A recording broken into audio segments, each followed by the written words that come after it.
What's good, YouTube skate fam?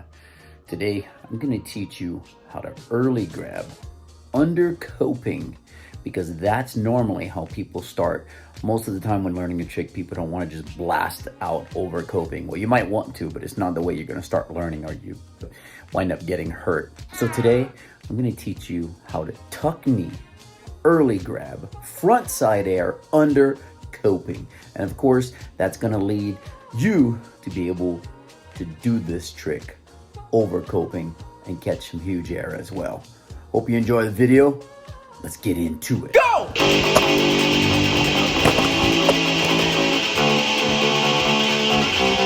Skate!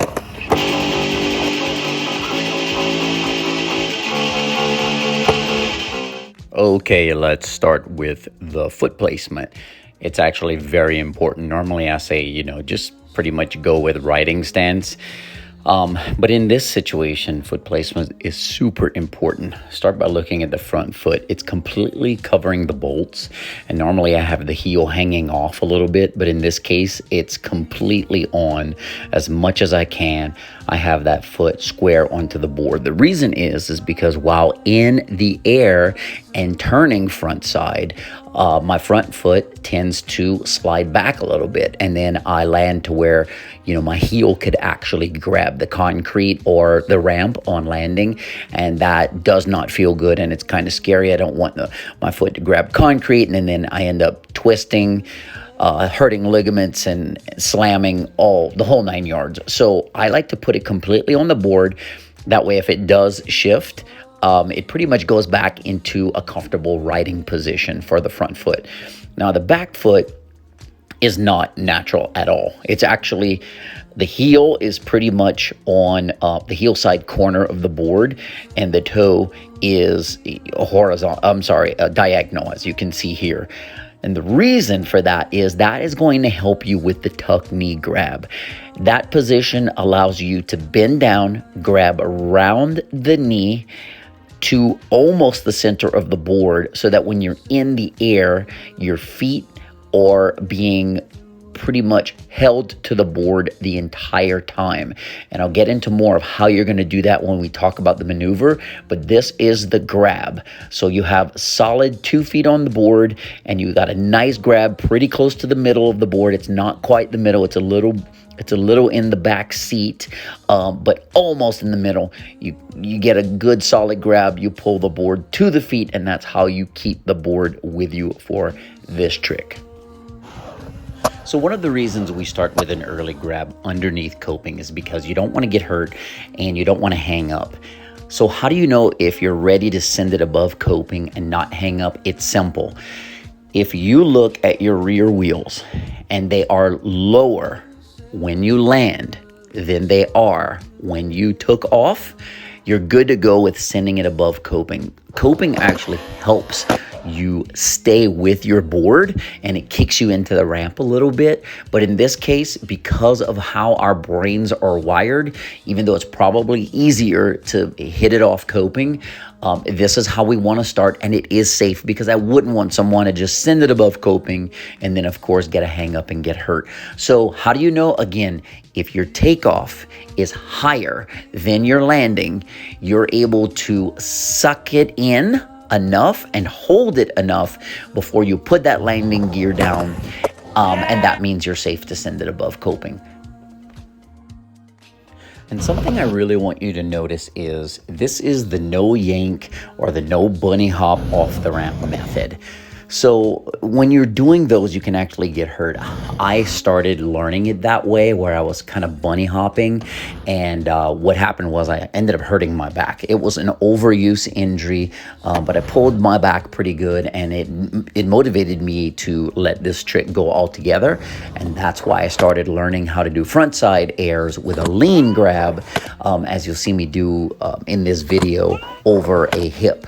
But I was like, there's got to be a way to do this. And then a friend of mine told me, hey, you're actually not pulling.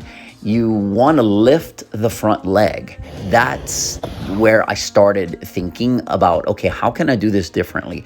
And then it was actually, I learned this from Mitchie Brusco, one of the best vert skaters alive today, he actually said that when you pull, what you're doing is you're lifting your legs, front leg first.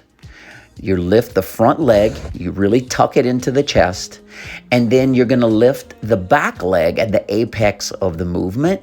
So really all your hand is doing is keeping the board on your feet. But it's kind of like a ghost ollie. As you'll see in these videos here, I don't touch my tail, but I lift the front first, then I lift the back leg second. The hand is just helping keep the board on my feet. And what that does is it allows the legs to come up, but the body doesn't pull away from the ramp. So when I suck my legs up, it comes off of the ramp. I do the turn, and then when I am ready to stick that landing, when I stand up, the ramp is always there because I haven't pulled myself, I haven't bunny hopped myself or yanked myself, meaning my entire body, off of the ramp. All I did was lift my legs and my board in a ghost ollie motion, did a turn, and then put them down. It feels so comfortable when you do it this way. So what you want to do is, as you're going up right before coping or at coping, if you want to let the front wheels bonk coping, that's okay. You're still going to stay under coping. What you do is, under coping or right at it, is lift the front leg as you're using your hand, not to yank, pull, or bunny hop, only to keep the board onto your foot. And then when the rear gets to the apex, that's when you simply lift your back leg, you pull it in, you suck it into you like you're getting into a little ball. And you do really want to focus on keeping that board under you and staying on top of the board. Now you want to stay in alignment with the transition. I'm not saying you stay on top of the board like you're flying out onto a horizontal landing. You want to stay in alignment with the transition, but keep the board directly under you, and hold it tight there. Make sure your feet stay in place. When you have turned and you're facing down in the ramp, what you want to do is follow that line. Imagine an arc. Imagine what would happen if you rolled a bowling ball up the transition and let it come down in the same angle. Think of the game Angry Birds. I think there was a game when I was in grade school called Catapult, which is probably a precursor, way precursor to Angry Birds. But what you're thinking about is your trajectory. You hold that line and you put the wheels down and then follow through. As a quick recap, get the proper foot stance. When you are approaching the ramp, make your grab. It's okay to grab early. This is an early grab. Grab the board. You're pulling it to your feet. You're not pulling your body off the ramp. When you get to the top where you're ready to do your air, you're going to lift the front foot, suck in the back foot, float front side, and when you're in alignment with that pathway, that trajectory, you're gonna stick the landing and right away. This is a really fun trick. I love it. It feels so good. The next step is gonna be to get these over coping. And there's no better feeling than being in the air, bonking the wheels super hard, pushing off that rear foot, and sucking up the leg, getting over coping. They just feel and sound fantastic. If you want a trick, tip, tutorial on that, let me know in the comments. All right, YouTube fam, that's going to wrap it up for the early grab front side air under coping. If I missed anything, let me know in the comments. If you liked it, let me know in the comments. If you have a trick, tip, request, let me know in the comments. If I don't know how to do it, maybe I can learn it with you, and we can learn together, and I'll make a video on it. Thanks so much for watching, and appreciate you. I'll catch you in the next one. Peace. Go!